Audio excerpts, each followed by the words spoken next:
You know, I remember going to a convention once with my dad. I was actually really lucky as a kid. Both my mom and my dad have been Star Trek fans. Mom more than dad. She's pretty much the one who got me into Star Trek, but he always liked Star Trek too. And I remember have very fond memories of going to Star Trek 4 and Star Trek 6 in the theaters with him, and of course going to conventions and stuff like that. And we were going to this convention. It was in Anaheim, back in California, and it was Mr. Nimoy. Leonard Nimoy was present, as well as William Shatner. And we were like, all right, it's going to be awesome. And it was a great convention. I have many fond memories of it. I'm pretty sure I still have the models I bought there because you know me, I'm such a ship guy. I loved buying Star Trek models and putting them together with my dad. One time, well, I'm getting off topic. The point being that while we were there, we got up in the auditorium for a big presentation.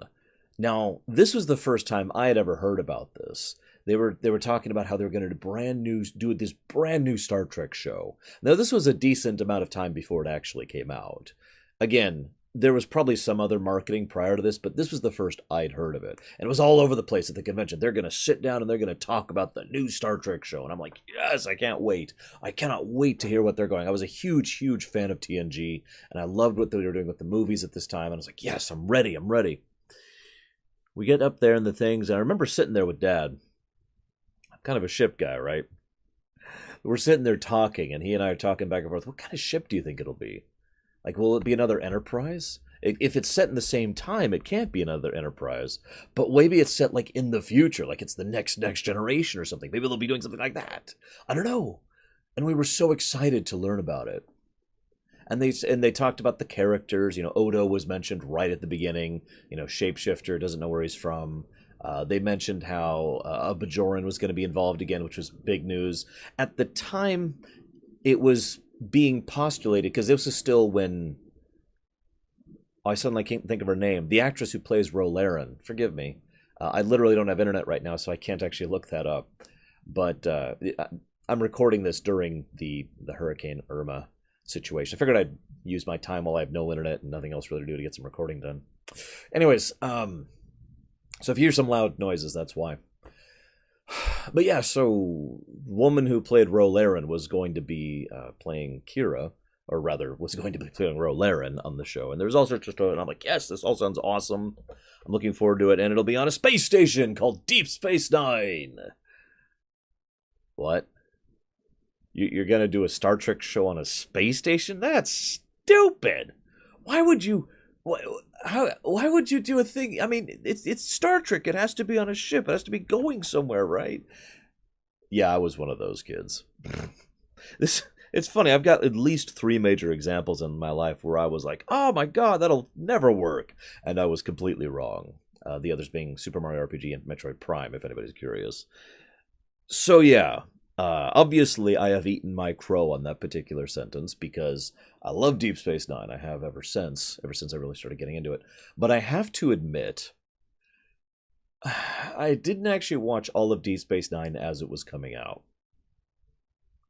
Again, I can't look up specific dates because I don't have internet right now.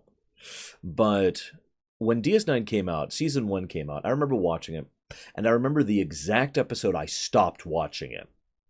Me and Mom both. We were like, this is stupid. And we got up to the episode, Move Along Home, or Run Along Home, or whatever it is. You know the one.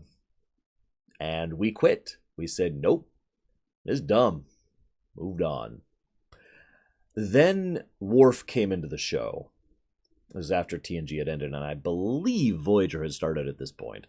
And when Worf came back onto the show and we had the Klingon situation starting to come to the fore, we were like, okay, we'll give it another try. And then Deep Space Nine was awesome again.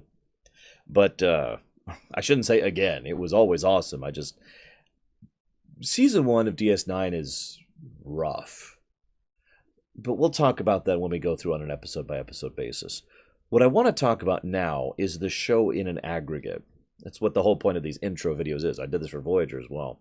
See, DS9 is almost universally praised. Every time I've brought it up, either on the show, or in Discord, or amongst friends, or at conventions, Deep Space Nine gets near universal praise, and with good reason.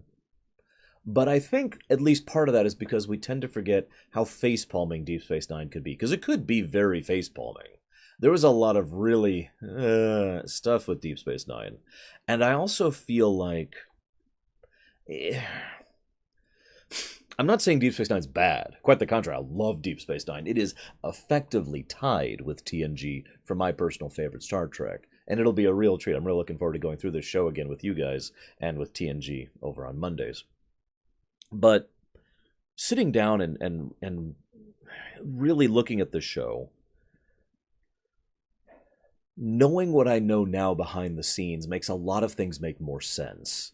First of all, you might be like, what the hell was up with season one? Well, I can actually answer that very simply. There's two major problems. One was they were trying to write a Star Trek show. Now, I know that sounds like a duh, but remember that comment I just made? Star Trek has to be on a ship. They were writing this as if it was a ship. One of the first things they did, if you remember, they just jumped to this in season one. One of the first things they did was try to bring new races to the station as quickly as possible to have the race of the week and the dilemma of the week, and basically following the standard Star Trek formula. Now, in the interest of fairness, I'm not saying there's anything necessarily wrong with the standard Star Trek formula. It can be done to good effect, and the original series and TNG and even Voyager, and occasionally Enterprise, have proven this correct over the years. But it clearly just wasn't working with Deep Space Nine because it was so awkward and forced. It was like, how many of those early episodes, especially in season one, were let's get on a runabout and go out and do ship stuff? The only thing that was different was the rest of the crew was back on the station instead of up on the bridge, right? Otherwise, the parallels of rest of the crew on the ship, the away team, parallel was the same. It wasn't until they sat down and were like, hang on, we need to approach this from a different angle. That's when DS9 started getting its strength. Now, when exactly that happened is debatable. In fact, I think I'm going to not even say when I think that happened now, because I want to rewatch the series and I will give a judgment through as we're going through of when I believe they finally were like, you know what, hang on. Let's approach this from a different angle. Because here's the thing. Anybody who knows me knows that I am a huge continuity hound. I love continuity. Continuity makes me care about a fictional work, right? Now, I've heard all the arguments against continuity, and there are some valid arguments against it, and I'm not going to deny that. I can't agree with some of them, and I can't prefer any of them, because I don't want an episode-to-episode experience. I don't want to tune in for episode 307 of a show and just kind of enjoy it in a vacuum. I don't want that. I want to tune into episode 1 of a show and then watch it all the way to 307. I want that investment. I want to care about these characters over time. I want to care about the situation over time. Now, DS9 doesn't generally have string continuity. There's only a few story arcs that actually have true, what I call string continuity, which is one episode ends, and then another one begins, and then that one ends, and another one begins, and so, back to back to back. Season 3 of Enterprise is a great example for Star Trek fans of string continuity. Also, Star Trek 2 to 3, the movies, another excellent example of string continuity, and arguably 3 to 4 as well. And, to be blunt, 4 to 6, even though there's a time gap there, 2, 3, 4, 6 is one cohesive story, right? I digress. But DS9 doesn't do string continuity all that much, but it does do a lot of continuity, far more so than, say, Voyager. But that's not bashing Voyager. Anybody who actually sat down and watched my Voyager Ruminations know that I loved that show, and it was a treat to go through that. I was actually getting all emotional when we got towards Endgame, and I had to say goodbye to Voyager because I had spent so much of my life sharing it with you guys. Loved that show. I actually appreciate it more having gone through it with analysis mode on. But in hindsight and retrospect, Voyager should have had internalized continuity more, and Deep Space Nine can't do that. Let me explain what I mean. From a writing perspective, if you are writing, if the viewpoint of the story is a character or a ship or whatever that is constantly moving, you can't really do a lot of establishment of setting. In other words, you can do continuity, but that continuity, that arc, those story arcs, has to be about the people on the ship, right? It can be affected and impacted by where you're going by, but you can't have a grand story about this massive war that's happening in this one system because the ship's just going right by, right? Next week, they will have moved on. And that makes sense. But when you're stationary, by contrast, you have to develop the setting, the surroundings, the environment.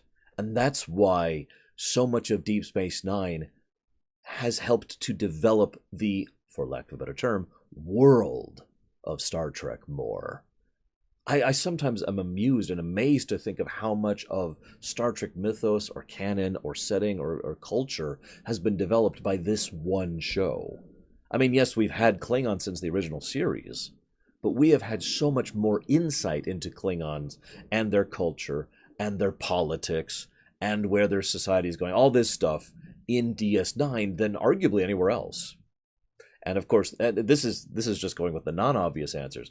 Obviously, we get the really developed cultures like the Bajorans and the Cardassians. I've heard the argument before that there is no such thing as a race in Star Trek that is actually developed other than the Bajorans and the Cardassians. Now, I don't agree with that personally.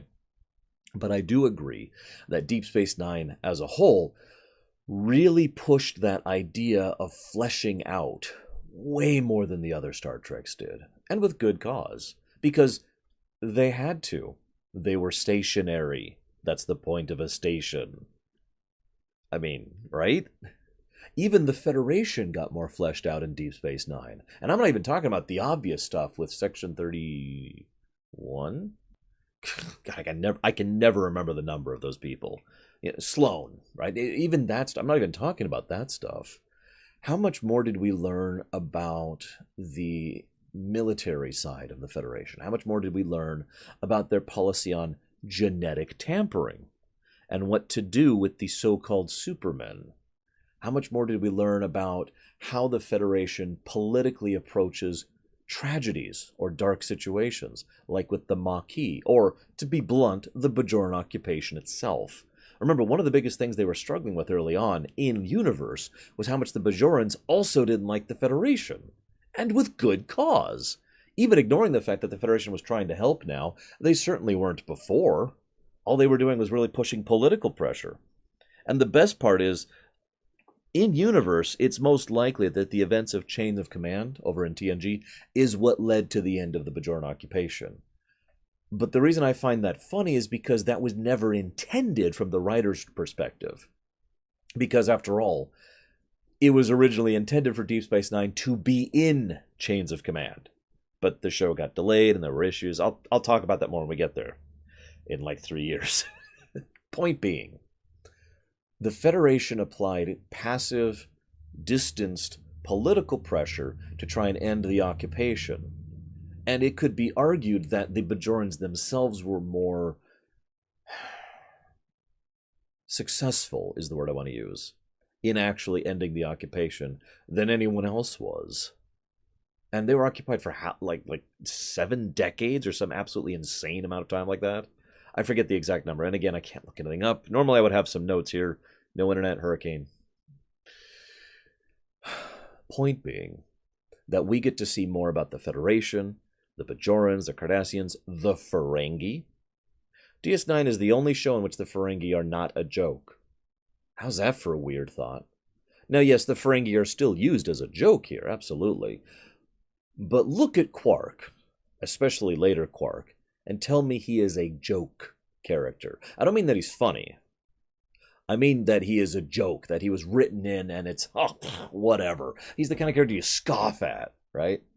No, Quark is a massively in-depth, fleshed-out character who has ups and downs, and where he thinks and where he sits is a fully fleshed-out, developed character, right? I mean, DS9 helped make Star Trek as a setting feel more real to me. And that means a lot, really. Like, our arguments have been levied, and my own viewers have said this from time to time. Oh, Star Trek. I talk so much about how I need believability in a setting. And Star Trek is incredibly unbelievable because of how inconsistent it is. And I cannot in any way deny that Star Trek is very inconsistent. One of my biggest problems going through TNG when TNG was coming out, and I'll talk about this yesterday from your perspective and whenever my outfit shows up from my perspective, but I plan to talk about this. as a kid, I was watching TNG and I'm sitting here thinking, well, that doesn't make sense. Like something would happen, and I'd be like, hang on, how could they do that if such and such from a previous thing, you know? Not to the level of nitpicking. It just confused me. I genuinely didn't understand the idea that the writers weren't coordinating enough to create a cohesive fabric. Each writer was just kind of doing their own thing. And when you really look through it, it shows. DS9 has some of that, most notably with regards to a couple of characters. But at the same time, DS9's writing staff sat down in that writing room frequently and said, okay, we want to do such and such. What are you doing? Well, I'm doing a story about, let's just make something up. The Klingons. Okay, well, here's where we're going with the Klingons as a whole. And they made sure everyone was on the same page as they were writing the stories and moving forward with the show as a whole. So it feels more cohesive. It feels more believable. I don't have a better word for that. And I love how much it's ironically, despite the level and severity of the events of Deep Space Nine, it feels far more grounded than most of the Star Treks.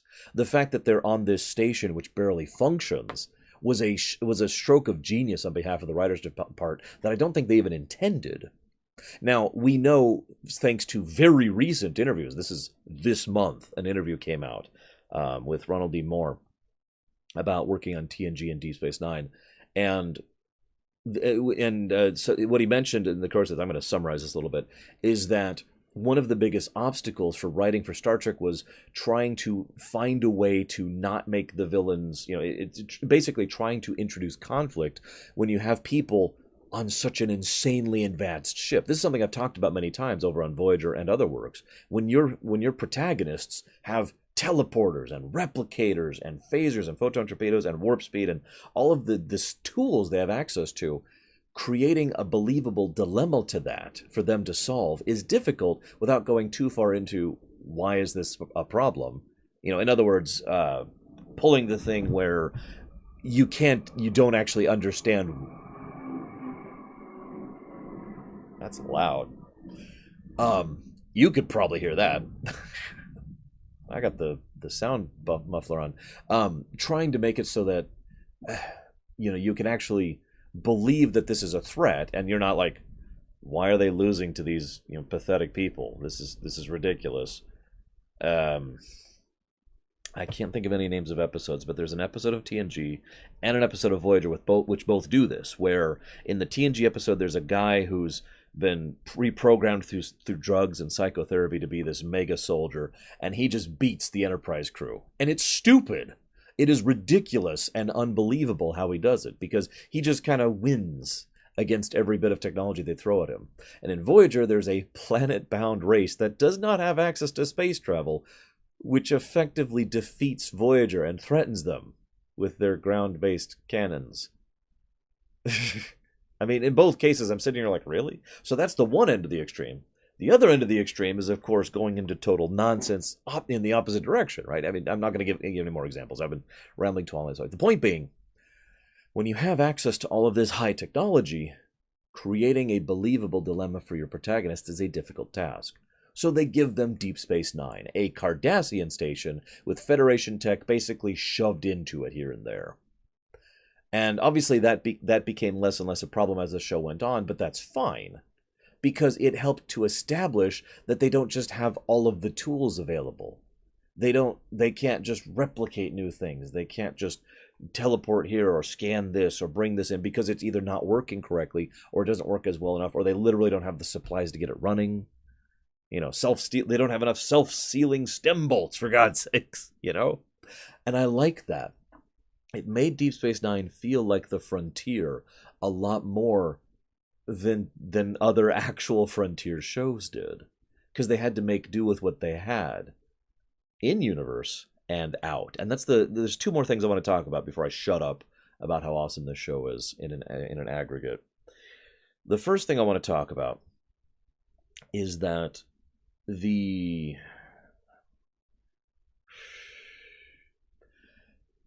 Rick Berman was pretty involved early on in the production of Deep Space Nine, and then he pretty much moved him and his staff and executive attention over to Voyager. Remember, Voyager was a flagship show, And that meant it was pretty much the runner, the main runner for the whole UPN network that was starting up at the time. Now, if you don't understand what that means, or you haven't watched my Voyager Ruminations where I've discussed what that means, it boils down to the idea that Voyager didn't really have to worry too much about cancellation. Now, if you don't understand how significant that is, I don't have the numbers in front of me, but I think it's something like 70 to 80% of all shows face early cancellation. It's very, very normal, even for a show named Star Trek. And so, and a lot of people tend to forget, obviously the original series got canceled. TNG was in threat of cancellation for a few years there. DS9 was in severe threat of cancellation for almost its entire run. Voyager, well, Enterprise obviously did end up getting canceled as well. But Voyager never had that threat. And I've often felt that that changed the attitudes of some of the people involved. They could play it safe. They could do whatever. They could do the mainline thing. Deep Space Nine was in constant threat of cancellation, pretty much from season 1 onwards. Like, especially when Voyager started up, there were genuine talks about just shutting down Deep Space Nine. Now, they could have taken that a lot of different ways, but what they ended up doing was they said, you know what? If we're going to get canceled anyways, let's just make the best damn show we can.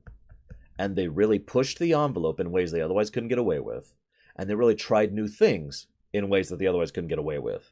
And they did a lot of things pretty much for creative sake rather than for the sake of viewing numbers. And the result is Deep Space Nine. Now, as I mentioned earlier, it's not like Deep Space Nine is always golden or always good. But I do personally strongly believe that this is one of the major contributing reasons for why Deep Space Nine was such a successful, I shouldn't say successful, it's such an awesome show. Why I love it, why so many people have near universal acclaim for this show, is because they weren't, I wouldn't say they weren't afraid, it was more like they had nothing to lose. And rather than giving up, remember, pretty much everyone on the writing staff of DS9 was a Star Trek fan. Usually original series fans. Some people were fans of TNG, but a lot of these people had worked on TNG, Ronald D. Moore. But these people were fans of Star Trek. They loved this. And it shows. That's the second thing. They weren't afraid to try new things, and they loved the show. And I feel like these two things combine to really make the core of what we have now with DS9 going forward. Now, the last thing I want to talk about, this is a little trickier of a subject. There's no denying that Deep Space Nine goes against Roddenberry ideals more than ever. I'll be talking about this more next week when we get to the Emissary, but all I'm going to say right now is that even when they were making Deep Space Nine, they were like, okay, we need to adhere to Roddenberry ideals, but we don't want to, so we're going to cheat. Because Roddenberry's ideals, they basically pulled it technically on the situation, and they said, Roddenberry's ideals only apply to humans, right? So we'll bring in a Bajoran and a Ferengi and a Cardassian and all sorts of other things. And those people can have conflict with humans and with each other. And then we can actually have dynamics between the characters other than everyone being a piece of cardboard. And then, like I said, Rick Berman left the show and everything. But my point being, it can be argued very strongly that Deep Space Nine takes the Roddenberry ideal and throws it out the window. And to be honest, that is a hard point to refute. Obviously, In the Pale Moonlight comes to mind immediately, but there's also everything about Section 31. And some of my favorite episodes in the entirety of DS9, Homefront and Paradise Lost, the two-parter, really looks at the Roddenberry ideal and says, no. That doesn't bother me personally. If it bothers you, I understand. If it bothers you, I get it. And if that's something you don't like about it, I totally get that too, and there's nothing wrong with that. And please, as always, feel free to share your comments in the comments of these videos. I read every single one of these comments that come in on my videos, and I love hearing everyone's thoughts about these episodes as we go, episode by episode. But I want to explain why it doesn't bother me. Like, anyone who knows me knows I like dark stories, and DS9 is pretty dark. But that's not why. Anybody who knows me knows I love stories that are strong on setting building and world building and continuity, and DS9 is strong on those things, but that's not why I'm okay with it. I'm okay with it because at the end of the day, I don't feel, my personal opinion, that this show violates the idealistic optimism of Star Trek. Not the Roddenberry ideal, which, in my blunt opinion, is separate. It's a separate category over there. You know, a boy being told his mother just died and not crying about it or showing sadness. That's the Roddenberry ideal. That's not made up, by the way. That's not hyperbole. That's a real thing. I'll be talking about that in TNG when we get there. That's the Roddenberry ideal. But the idealism of Star Trek, the idea of a show about life in space, I don't feel DS9 violates that. I feel that for all the flaws and all the darkness and all the hard choices and the moral dilemmas and the ethical complications and the war, I mean, this is effectively a war show. It's not really often showcased as such, but Deep Space Nine is a war show. There's 2 wars that happen throughout the course of this series, and they dominate the vast majority of it. But despite all of that, the people still do their best to be their best. What do we see happen? I'm not going to spoil too much because I know there's a couple of viewers who haven't really watched DS9, so I'm going to try to avoid major spoilers. But how much do we see characters like Quark develop, or Nog, or Garrick, or Dukat, or Kira? A lot of people tend to forget that Kira was kind of a horrible person in a lot of early season 1. You know? Even towards late season 1, it took her a while to really start crawling out of that hole. How much do we see these characters try to be better, try to accomplish more? You know, that drive to better ourselves. We drive to better ourselves. Blah, blah, blah, blah, blah. The show even makes fun of that comment. But they still do that. And I love that idealism. And I feel it's more powerful in the face of all the other realities, of the moral complications, of the ethical diversity, of the darkness of the war and the death. I feel that it is all the more important and powerful in the wake of all of that. And that's just another reason why I absolutely love this show. I'm going to go ahead and shut up now. I'm looking forward to going through this stuff, and I will be seeing you guys next time.